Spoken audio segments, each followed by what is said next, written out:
Sadashivasamarambham Shankaracharya Madhyamam Asmadacharya Paryantam Vande Guru Paramparam.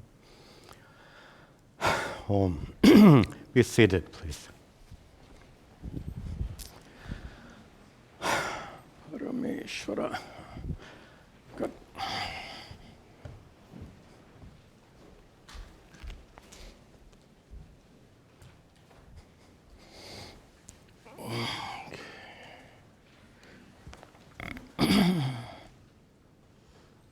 Okay, good.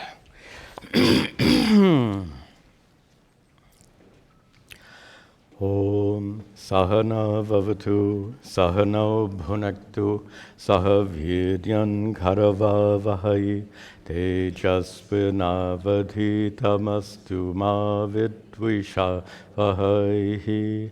Om Shanti Shanti Shanti. Good. There we are. Nice to see you all today for our ongoing study of the Bhagavad Gita. Welcome also to our many students watching these classes online. We continue our study of Chapter 17, Shraddha Traya Vibhaga. We talked about the meaning of the title in our previous class. Let's begin with chanting. And as always, as I'm chanting a line, read the translation and then repeat after me. Aharastvapi sarvasya, aharastvapi sarvasya, trividho bhavati priyaha, trividho bhavati priyaha, yajnastapastata dhanam, yajnastapastata dhanam, Tesham bhedamimam shrunu, Tesham bhedamimam shrunu, Ayusattva rogya, Ayusattva Sukha priti vivardhanaha, Sukha priti vivardhanaha, Rasya snigdha sthira hridya, Rasya snigdha sthira hridya, Ahara satvika priyaha, Ahara satvika priyaha, Katvam lalavanat yushna, Katvam lalavanat yushna, Tikshna ruksha vidahinaha, Tikshna ruksha vidahi, Ahara rajasasyeshta, Ahara rajasasyeshta, Dukkha shokamaya pradaha, Dukkha shokamaya pradaha, Yata yamam gatarasam, Yata yamam gatarasam, Puti paryushitam chayata, Puti paryushitam, Uchishtamapi cha medhyam, Uchishtamapi cha medhyam, Bhojanam tamasapriyam, Bhojanam tamasapriyam, Apalakankshibhir yajno, Apalakankshibhir yajno, Vidhidrishto yahijyate, Vidhidrishto yahijyate, Yashtavyameveti manaha, Yashtavyameveti manaha, Samadhaya sasatvikaha, Sasadhaya sasatvikaha, Abhisandhaya tu palam, Abhisandhaya tu Dambhartamapi chaiva yata, Dambhartamapi chaiva yata, Ijyate bharata shreshta, Ijyate bharata shreshta, Tam yajñam vidhi rajasam, Tam yajñam vidhi rajasam, Vidhihi namasrishtanam, Vidhihi namasrishtanam, Mantrahinam adakshinam, Mantrahinam adakshinam, Shraddha virahitam yajñam, Shraddha virahitam yajñam, Tamasam parichakshate, Tamasam parichakshate. That's a good place to stop. We finished verse 7. Didn't finish. Verse 7, as we saw last week, introduces most of the remainder of the chapter. Prior to verse 7, Sri Krishna described three kinds of Shraddha: Sattvika Shraddha, Rajasa Shraddha, and Tamasa Shraddha. Shraddha meaning faith, Sattvika, very pure faith, Rajasa, one of faith driven by passion and desire, Tamasa, a faith driven by darkness and ignorance and lethargy. That topic is complete. Now, he introduces the next analysis, the same threefold analysis that we saw starting back in chapter 14. An analysis in terms of Sattvaguna, principle of purity, Rajoguna, Rajas, principle of activity, passion, and Tamoguna, Tamas, principle of darkness and lethargy. Now that threefold analysis is carried forward here into four more categories. The four categories are described here in verse 7, which we saw last week. And the first is ahara, what you take, and it refers to food. So three kinds of food: Sattvika, Rajasa, Tamasa food. Then in the second half, three types of yajna, worship, three kinds of tapas, austerities, and finally three kinds of dhanam, charity. So we have a bit of a roadmap here to guide us on the most of the rest of the chapter. Now, there's, I think, an interesting question to raise here. He's going to teach us about three kinds, excuse me, three kinds of food, three kinds of ahara: Sattvika, Rajasa ahara, and Tamasa. Is this a menu plan or what? Pardon my joke. But you might think it odd that the most widely studied spiritual scripture in the entire Hindu tradition has a little bit dedicated to diet. And clearly Hinduism is not a diet plan. Even the prohibition about eating meat is not a matter of diet. As you know, it's a matter of ahimsa, not causing harm. So there's nothing dietary about this tradition. So why then is Sri Krishna going to get into this detailed analysis of three kinds of food? For a very obvious reason, has to do with having a healthy lifestyle. And something, you've heard this many times already, if you don't have a healthy lifestyle, if you don't maintain a healthy body, and equally important, a healthy mind, healthy emotions, if you don't maintain a healthy lifestyle, how does that affect you? You know very well you become less effective in everything you do. Everything you do means not just what you do at home and at work. Everything you do includes your spiritual practice. Your spiritual practice will become less effective if you have an unhealthy lifestyle. I remember once when I was younger, I had this passion. I wanted more time for, I was doing a lot of study in those days. I wanted more time.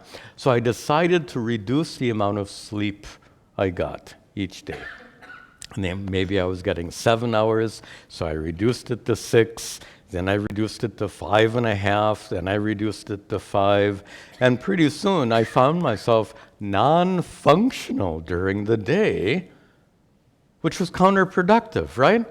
I was reducing my sleep so I could accomplish more, but by having an unhealthy sleep deprivation, which is what it was, I actually accomplished less. I became less effective. So anyway, very obviously, we need to have a strong and healthy body and mind, not just for our ordinary day-to-day activities, but also for our spiritual practice. There's another comment here, though. It's like taking care of your car. You know your car needs to be maintained, otherwise it won't go. And this is like the car, and we would sure like these to keep going for 70, 80, or 90 years. Like you want your car to go, 70,000, 80,000, 90,000 miles. So that kind of metaphor. But there's a little problem here. Do you know, you might not know, but there are many automobile aficionados. They love cars, and they love fixing cars, and they love tinkering with cars. So you can imagine this fellow who buys an old car and restores it, and he spends day after day after day fixing this car, painting it, waxing it, all of this loving care of the car, and he never drives it. So this shows the fact that lifestyle is important, but don't be obsessive about it. When I say that, it reminds me, I met my guru, Puja Swami Tadatmananda, in the 1980s. This was kind of the ex-hippie era. And there was a lot of talk about a spiritual diet. And some people were going for this Japanese macrobiotic diet. This was a fad back in the 1980s. And when my guru found out about it, he said, what are you doing? Why are you making a religion out of your food? Interesting observation. We were over-escalating the importance of things like diet. And of course, if you overemphasize diet, then other things become less important. So a healthy lifestyle, but that's a means to an end. It's not the goal. Okay, enough said. Let's see what Sri Krishna has to say about food, ahara. Ayus sattva bala rogya, ayus sattva bala rogya, sukha priti vivardhanaha, sukha priti vivardhanaha, rasya snigdha sthira hridya, rasya snigdha sthira hridya, ahara satvika priyaha, ahara satvika priyaha. Start in the last line. Aharaha is plural. Different kinds of foods are satvika priyaha. Those foods which are priya, desirable for satvika people, pure people. So the foods which are desirable to satvika people will be satvika foods. Later we'll see the foods that are desired by rajasic people are rajasa, and the foods that are desirable to tamasic people are tamasa foods. That's the next, these three verses. So what are those kinds of foods which are sattvika, which are pure? And pure means it contributes to the health and well-being of your body and perhaps mind. So back up at the top, first line, he says, Ayu, Sattva, Bala, Arogya, Sukha, Priti, Vivardhanaha. One long compound word. These long compound words often give their meaning nicely from end to front. So start vivardhanaha. These are foods which in fact we just saw vardhanam in our mantra that we saw in the meditation session. That which increases. So sattvika foods are vivardhanaha, foods that increase what? Priti. And we'll go back to front. They increase your priti, your pleasure, your sukha, your happiness, your arogya, health, your bala, strength, your sattva, the purity of your body and mind, and your ayus, your longevity. So a little bit of common sense. But going forward, he makes some interesting to think. This is several thousands of years old. Did they eat the same foods thousands of years ago that we eat today? No, so it'd be interesting to kind of imagine what kinds of foods they ate, how they were different. So here he talks about foods that are rasyaha, full of rasa, full of essence, full of also moist. Savory, that's good. Then foods which are snigdhaha, and this is one interesting word. Snigdha, I've translated here as moist, but literally it means oily. Snigdha. You think generally oily food. Yeah. I'm crunching up my face because I really don't like oily food. So why does Sri Krishna use this adjective oily? In ancient times, calories were important. Not too many calories, that's our problem today. Enough calories were their problems in ancient times, and especially if you have a vegetarian diet.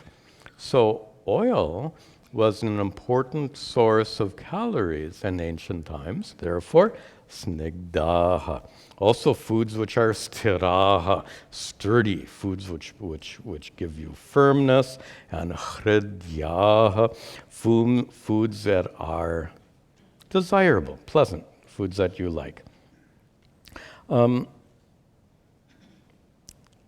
There's one thing, I won't call this an oversight, but based on our modern society, if Sri Krishna were teaching this today, he would add one very important criterion for these factors which define sattvika food. And what we would add today is food in proper measure. Because if you eat all this sattvika food and you eat 4,000 calories of it per day, what is the consequence? So it's healthy food, but if you eat too much of it, it's unhealthy. And today, this is, I think, an important observation. Today, something odd is happening in human culture. And when I say human culture, this is a worldwide phenomenon. The phenomenon I'm talking about, most of you can guess, is obesity. Never in the history of mankind has there been a problem of obesity. There have been problems, opposite problems of starvation, problems of insufficient nutrition. Now we have a worldwide, and it is, a worldwide problem of obesity. Why? Well, one factor is kind of obvious, and that is not proper measure. But there's another factor you probably know, and that is the kinds of foods we're eating today is different. So 100 years ago, 200 years ago, there was no such thing as processed foods. Today, much of our foods are the so-called processed foods. And many dietitians and scientists studying this are questioning the wisdom of the kind of diet we keep. Because clearly, why is this obesity such a problem? And here's an irony to think about. Even in poor countries, obesity is a problem. Even in this country, in poorer communities, obesity is more prevalent. So it's not a matter of, we can afford more food today. Doesn't make sense, right? If a poorer community struggles more with obesity, then you can't blame it on the fact that we can buy more food today. It's not a matter of purchasing power. It's a matter of what you purchase with your powerful money. And when I think that many studies have pointed to fast foods and all this McDonald's and chicken and I don't know these places. But this food is high in calorie and low in nutrition, and it is around the world. Obesity, I don't need to tell you, is a threat to your health. Type 2 diabetes, high blood pressure, shortening your life probably by as much as 10 years. Do you want to give up 10 years of your life? My God. So, pointing out the importance of healthy lifestyle in general and proper diet and food in particular. So here, we're adding to Sri Krishna's list here the importance of, I would say, not just food in proper measure, but actually processed foods probably wouldn't make his list. Do you think McDonald's hamburgers and French fries? That's a good one. So do you think French fries would fit anywhere on his list of sattvika foods?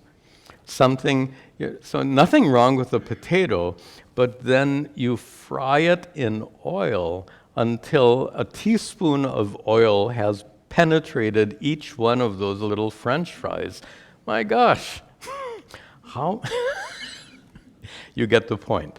So our modern foods probably would not qualify as sattvika. After all, he says that these are foods which go back to the beginning. They give you ayus, life. They give you bala, strength. They don't give you big. Bala doesn't mean a big belly. Okay, you get the point. Let's continue. Now we have rajasa foods.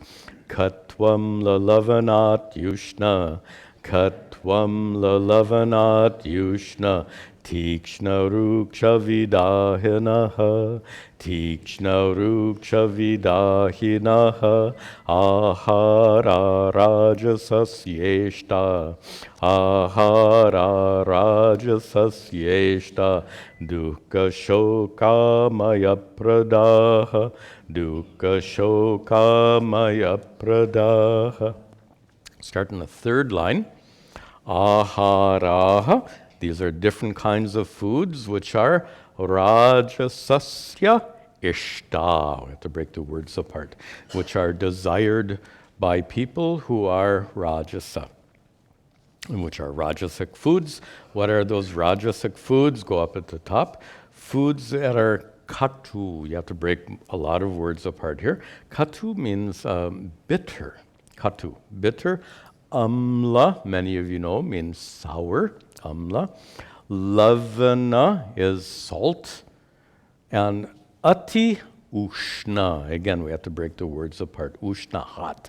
Ati, extremely hot. The commentator points out that ati, extremely, should be applied to each one of these words. So ati katu, extremely bitter.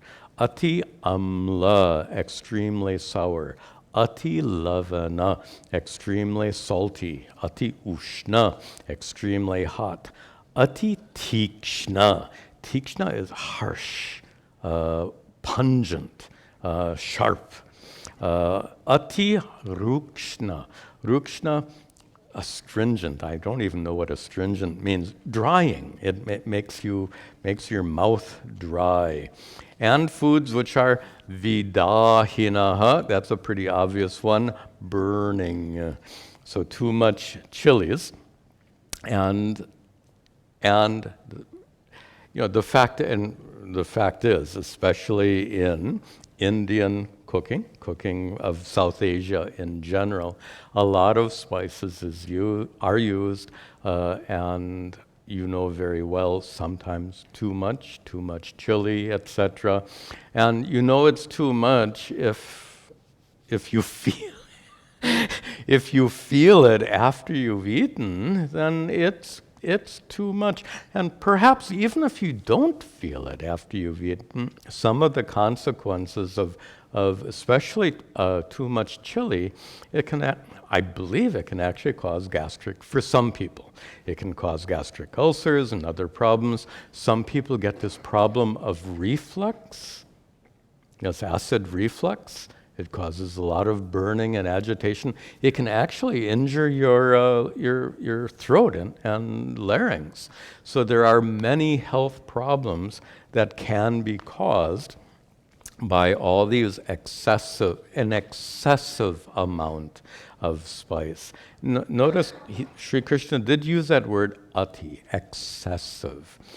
Because a moderate amount of spices are fine. And there's no rule that says you have to eat bland food, nor is there a rule that if you want, there's another one, if you're spiritual, you should eat bland food.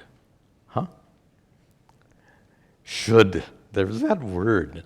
That word is such a problem. If you're really spiritual, you should eat bland food. And then they'll give this interesting example. And some of you know this example. It's an example of Mahatma Gandhi, who during a time of intense spiritual practice, he would take his khichdi. He actually did this. He wrote about this. He'd take his khichdi, which was prepared normally with spices and salt and all that. He'd take it to the river and he'd rinse it in the river before eating it. He did that. Now, the question is that necessarily a good example for all of us to follow? Now, he did it, and he did it for a reason, and he did it for a good reason. He wanted to wean, he writes about this. I'm not sure if it's in his autobiography or where, but I remember reading this. He did it because he wanted to wean his senses away from desiring certain foods. Do you have a desire for certain foods? Most people do. They really like a particular kind of food. Well, that's, in a Vedantic sense, we're back to kama, desire, and raga, this compulsion. And to have that desire and compulsion is an obstacle to spiritual life. So let's be very clear. It's not that the spices in his khichdi was not the problem. The problem was desire. So for Gandhiji, his way of dealing with desire was to wash the spices out of his food. That may not be necessary for you, but what is necessary is to deal with that desire. When you want something so badly, and this is the problem. Okay, so normal spices. By the way, normal spice, if it makes food more pleasant, remember the prior verse? Food that is hridyaha, food that we enjoy. We should, why not? Nothing wrong with enjoying food as long as it's healthy food and in proper measure. So what is the problem then is not spice. The problems are desire, which is why I gave that example of Gandhiji. So the problems are desiring certain flavors. And the second problem is when the spices are so excessive that they cause health problems, which is what he describes in the last line, dukkha, shoka, amaya, pradaha. So foods which pradaha, which give, which cause, amaya, illness, shoka, suffering, and dukkha, pain. So I don't know if they understood about gastric ulcers and acid reflux in ancient times, but they understood that too much spice can be unhealthy. Then, tamasa food. Yata yamam gatarasam, yata yamam gatarasam, puti paryushitam chayata, puti paryushitam chayata, uchishtam api cha medyam, uchishtam api cha medyam, bhojanam tamasapriyam, bhojanam tamasapriyam. Starting the last line. Bhojanam, food. Previously he used the word ahara. Bhojanam means the same thing. Food is tamasa priyam, the kind of food which is liked by tamasic people. Tamasic food. What kind of food is that? Back up at the top. Food which is yata yamam. Yama is a period of time. The period of time when you should eat the food, yata, is gone, which means the food is stale. It is old. And that stale, old food is gata rasam. The essence of that food is gone. That food can become puti. Just the word suggests. Puti. I don't need to translate that for you. And the food can be paryushitam, literally left over. And here's a comment. There are some very orthodox people who will only eat freshly cooked food. If you put that food in a refrigerator and you try to serve it to them tomorrow, no way. Very, very orthodox they are. And based on this verse, basically. So they're calling on, I'm following what Sri Krishna taught, so don't serve me this yesterday's food. Again, there's a cultural difference, especially due to time. Did they have refrigeration 3,000 years ago? So if Sri Krishna had a refrigerator, what a silly thought, but you get my point. If they had refrigeration back in those days, they would have been more pragmatic. And so there wouldn't be so much emphasis on leftovers. So leftovers in a time when there was not only no refrigeration, but in a hot climate, can you keep food overnight? Generally not. So for that reason, he says, paryushitam, foods which are left over. The commentator adds something here. Previously, I added proper measure, and here the commentator adds to this list intoxicants. You had no shortage of intoxicants in ancient times, no shortage of intoxicants in modern times, and a good example of an intoxicant food would be alcohol in any form. So alcohol consumption, the commentator adds it because clearly that is a tamasic food. It doesn't take much thinking. You drink alcohol, how do you feel? That's the point. Then I have to add something here. Suppose you say that, but Swamija, I just drink a little bit.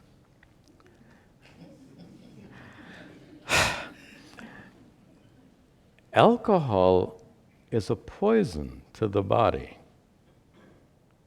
Does it make sense to drink a little bit of poison? I only drink a little bit so it doesn't affect me much. I don't get the reasoning. So they call it social drinking. Let's get together and drink little bits of poison. By the way, if you if you drink alcohol, that's it's your choice. I'm not passing judgment here, just making some fun out of it. An interesting comment though. Back in the 1980s, when I was learning meditation, I grew up in this culture. I grew up eating meat and drinking alcohol. In fact, I grew up in Milwaukee, Wisconsin, which back in those days was the center of beer brewing in this country. And I drank a lot of it, I guarantee you. But then in the 1980s, when I started learning meditation and practicing more seriously, it became apparent to me how alcohol and meat consumption interfered with my meditations. If I consumed alcohol or meat the prior day, my meditation the next morning was not as good. So for that very pragmatic reason, I stopped drinking alcohol and eating meat. Okay, let's finish this first. Uchishtam apicha amedhyam. So this is, again, ancient times was a very ritualistic time. In that ritualistic time, there are foods that are uchishtam, rendered impure, and foods that are amedhyam, not fit for offering in a ritual. So foods which are ritually impure, foods which are not fit for offering in a ritual. We're not a very ritualistic culture nowadays, so these terms may be less meaningful, but I would suggest we could add something in their place, because today many of our foods are rendered impure, not in a ritualistic sense, but rendered impure by pesticides and other chemicals. Pesticides and other chemicals which we ingest, and some of they're talking a lot about these so-called forever chemicals, the chemicals which don't biodegrade. So you take those chemicals into your body and they just stay there. And even another topic they're talking about is how microplastics are finding their way into the food chain. Fortunately, plastic is probably a mostly inert subject, but think about it, the next time you're eating, you're consuming microplastics, because microplastics are almost everywhere nowadays. Anyway, the point is that we should be aware of what we're eating. In ancient times, they were very careful about food that was ritually impure. They were very careful about food which should not be worshipped, not fit for worship at an altar.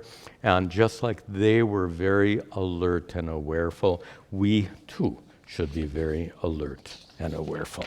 Okay, our next topic is, so we've finished 3 kinds of shraddha, we've finished 3 kinds of ahara, food. Now we get 3 kinds of yajna, 3 kinds of worship. And here you're going to see how important attitude is, the attitude with which you perform some kind of worship. Let's see that.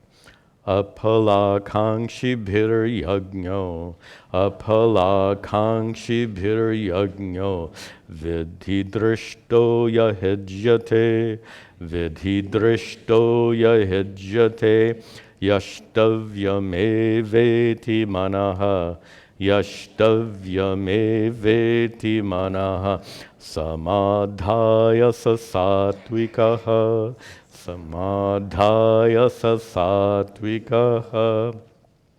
You can see yajna at the end of the first line. Yajnaha becomes yajno due to grammar rules. So yajna here represents all forms of worship. In ancient times it was fire sacrifice, but let yajna in a more general sense. Any form of ritual worship, that yajna, then drop down to the last line, saha satvikaha. That ritualistic worship is satvika. Which ritualistic worship is satvika? You have to jump around here. End of the second line. That ritual, yaha ijyate, that which is offered.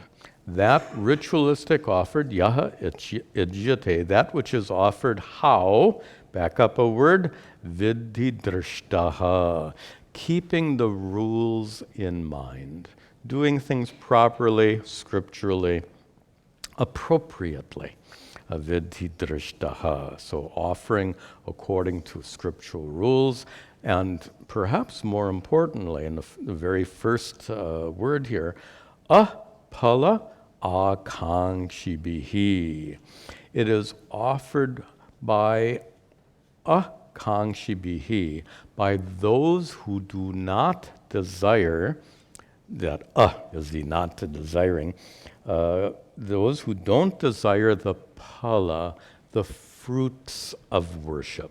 And here we're starting to address this issue of attitude. If you do any kind of prayer or worship, perhaps the most significant aspect of that prayer or worship is your motivation in doing that prayer or worship. So in ancient times, they used to differentiate between kama karma and nitya karma. These were terms used in Vedic times. Kamya karma and nitya karma. Nitya karma were the rituals you're supposed to do every day. Kamya karma were special rituals that you could do for the sake of a specific desired goal. And a very good common example they give in commentaries is putra kameshti, to do a ritual for the sake of the birth of a child. There were rituals that were done. We're not going to discuss how effective those rituals were. We'll leave that aside. But there were such rituals to be done for the sake of the birth of a child. Those were kamya karmas, rituals done, driven by desire, as opposed to nitya karmas. Back in those days, agnihotra, you were supposed to do every day. So agnihotra was not done to fulfill a particular desire. Nitya karmas, like agnihotra, was done because it's part of a life that includes prayer. And some form of prayer is basically a form of worship you do with your hands. You can pray out loud, you can pray mentally. Ritualistic worship is basically prayer when you're physically engaged. And we don't need to discuss, I don't think, the importance of some form of prayer or worship in your life. The form and manner depends on you, whatever your inclinations are.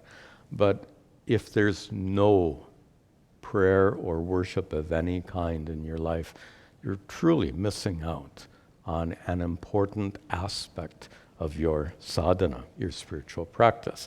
But then, what is the attitude with which that prayer or worship is done? That's what Sri Krishna defines, right? Very first word, apalakangshibihi, those who worship without akanksha, without desire for the phala, for the results of the ritual. So it's not done for the sake of the birth of a son, but rituals which are done. Again, an interesting example. When on some festivals we gather here at our main altar and we do certain rituals. Many of you know that before the ritual begins, there's a sankalpa, which I recite in Sanskrit. And the sankalpa, like the sankalpa we did in a meditation session, the sankalpa we do in the ritual is a declaration of intent. And in that sankalpa, just an example, the sankalpa includes sarva janananam dharma artha kama moksha siddhyartham. It's very typically found in these sankalpas. And that is sarva jananam, for all people, siddhyartham, the acquisition of dharma, artha, kama, moksha, the four goals of life. Kama, their desires should be fulfilled. Artha, they should have some wealth and security. Dharma, they should live pious lives, and moksha, they should live spiritual lives, lives of spiritual growth.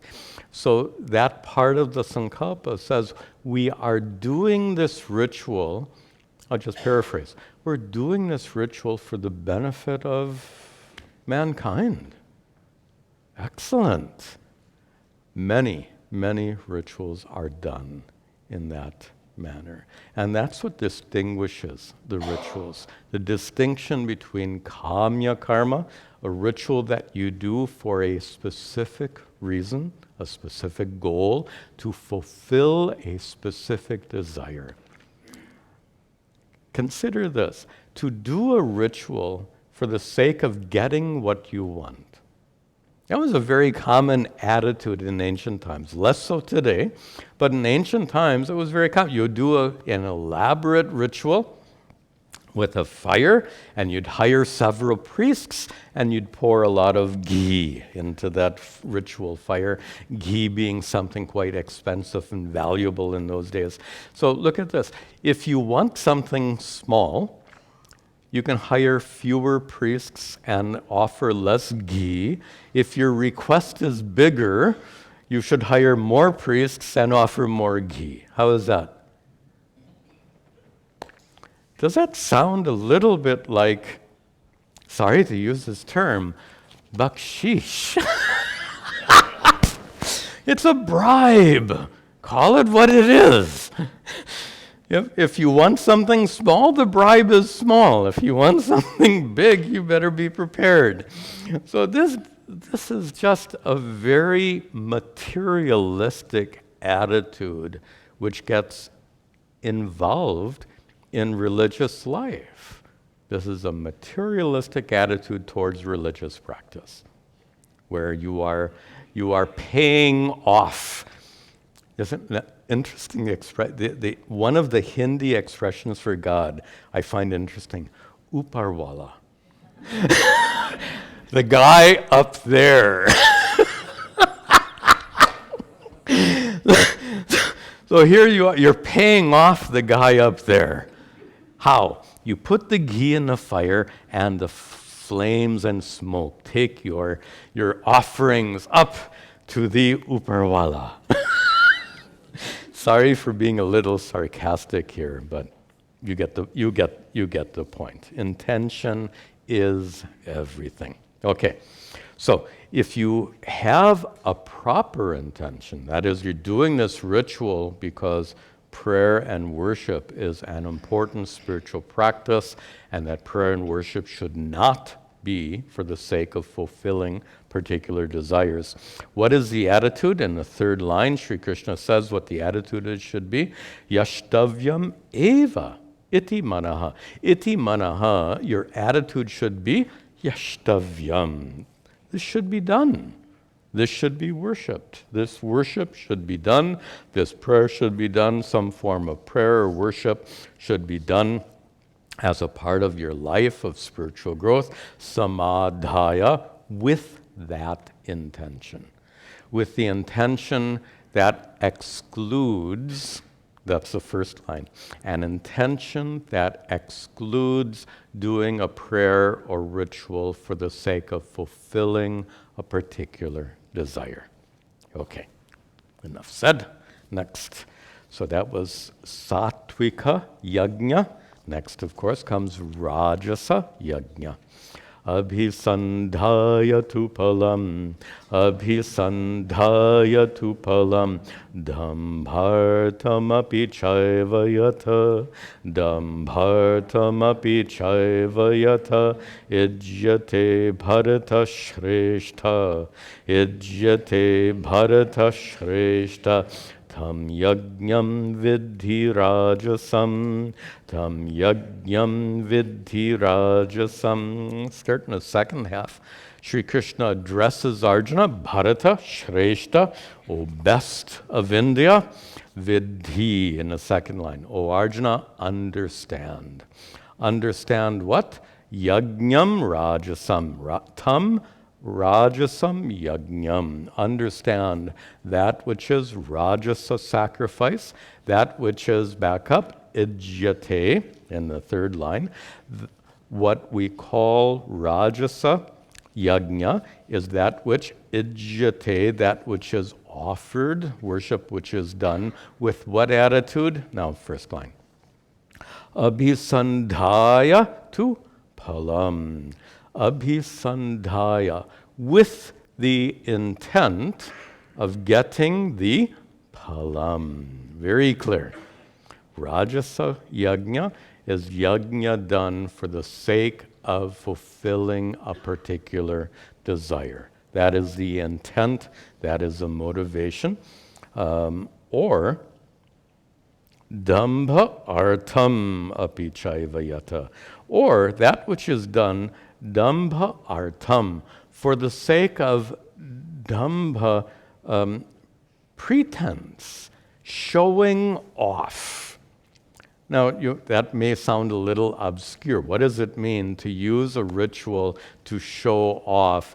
There's a very good example many of you know about, and that is today in Hindu culture, not just Hindu culture, in South Asian culture, there is a tremendous emphasis on elaborate weddings. It's a big problem. So there are families in India who go into debt for years to have an elaborate wedding. It hurts the family to have such an elaborate wedding. Now, maybe some people can afford it, but then the problem is those who can afford it do something spectacular. Those who can't afford it see those spectacular weddings and they want to emulate that. In India, a further problem is Bollywood, which shows all of these elaborate weddings, and then the young bride is dreaming, oh. And of course, the doting parents want their young bride to have this kind of spectacular wedding, and parents being so devoted to their daughter, they do too much. And this, I don't want to make a big issue of it, but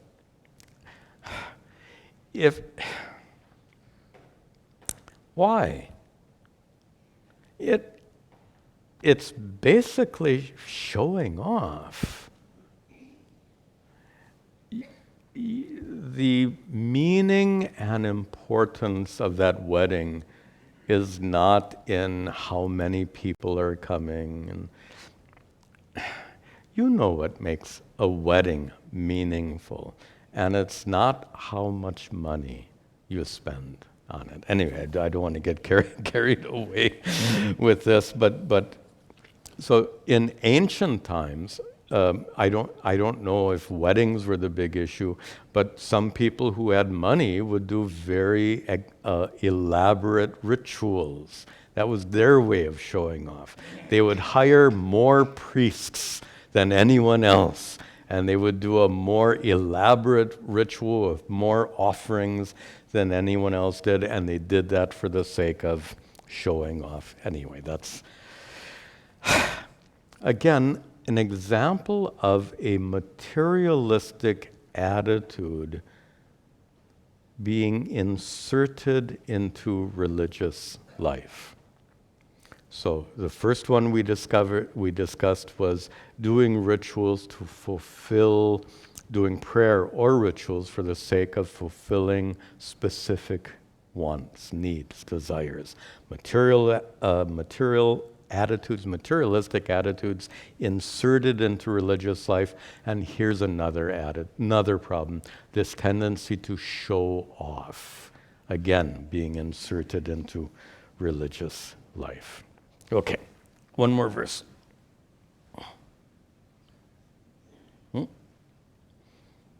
Something happened here. My slide is not advancing.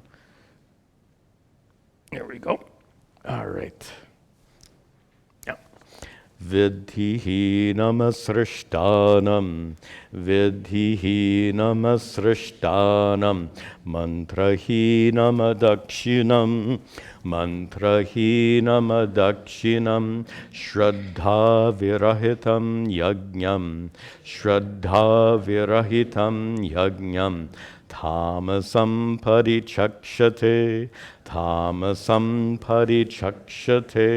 At the very end, Tamasam, back up a word, Yajnam. Yajna, worship, which is Tamasa. Parichakshate is described like this. How is it described? Go up at the top. Vidhihinam, without following the scriptural rules. So just doing anything you want is, that's interesting.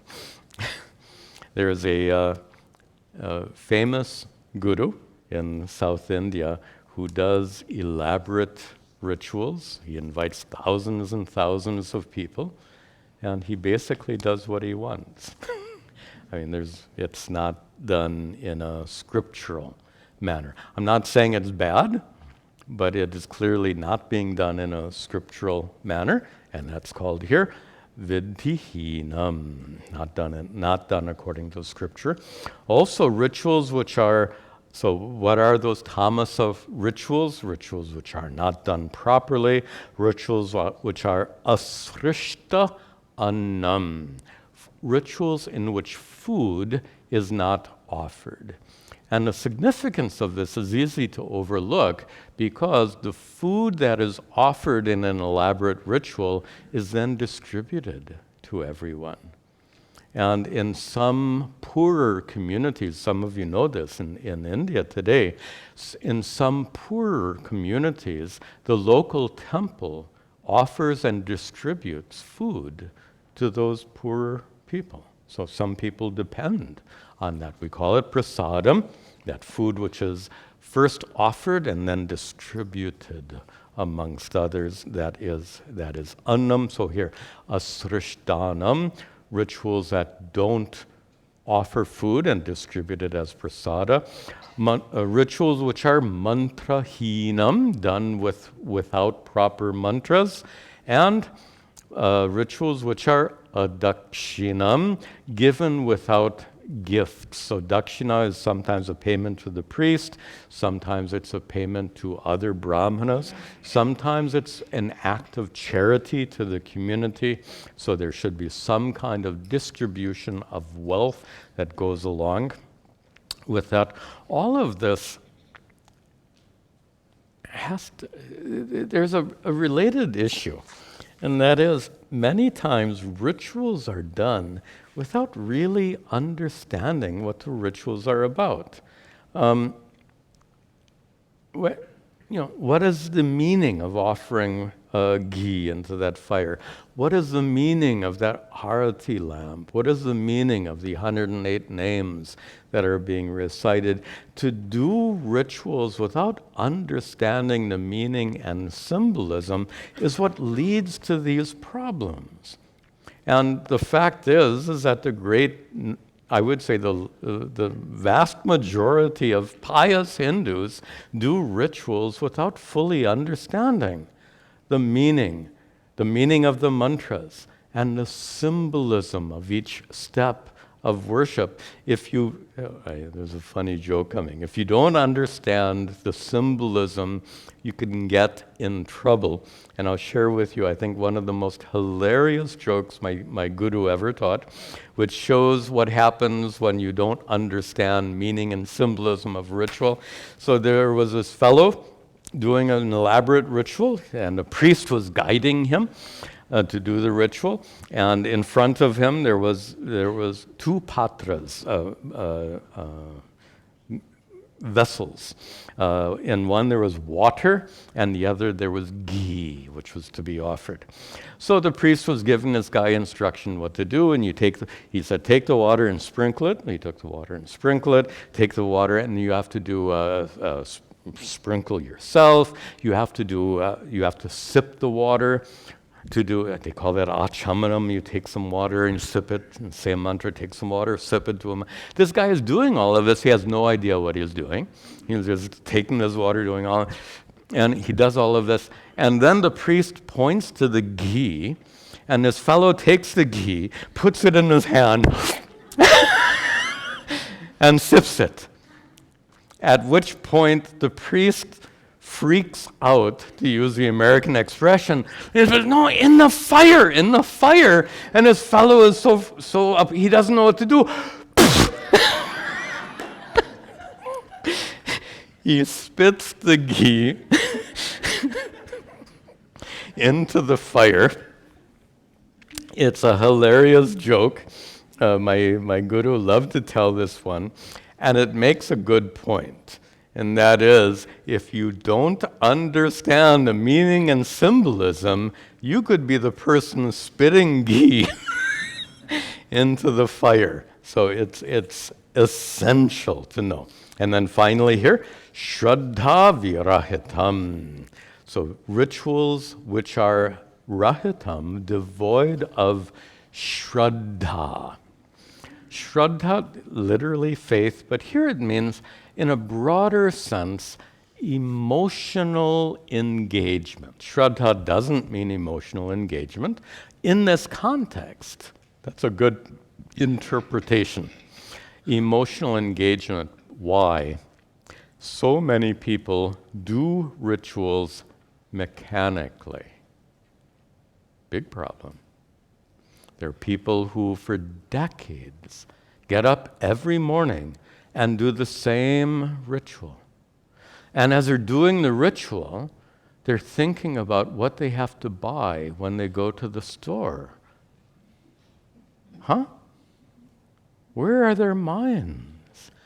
So when you do the same thing over and over again, when you say the same prayers over and over again, you can understand how it can become extremely mechanical. And when those rituals and prayers become so mechanical, they lose their value. And that's what Sri Krishna is talking about here. Shraddha virahitam. Rituals are done without shraddha, without faith, without devotion, would be a good translation. Rituals done without devotion. And I would add, rituals done without emotional engagement. If you're not engaged, you're just going through the steps, fully mechanical, and you lose the benefit of that ritual. Okay, this is a good place to conclude today. A couple of quick announcements. We just updated our website. The teachings page on our website has been restructured with a syllabus or a program of study that I very carefully put together. So if you are interested in a more systematic kind of study, please take a look at that revised teachings page on our website. Along with that teachings page is a new video that explains how to use that new teachings page, and you'll find a link to that video right on the page. Other announcements: tomorrow, Sunday, we have our Vedanta class at 10 o'clock, of wonderful teachings of Sri Shankaracharya, and immediately after the Vedanta class at 11 o'clock, question and answer satsang, so please come and join us tomorrow. We'll conclude today with our brief prayers at the altar.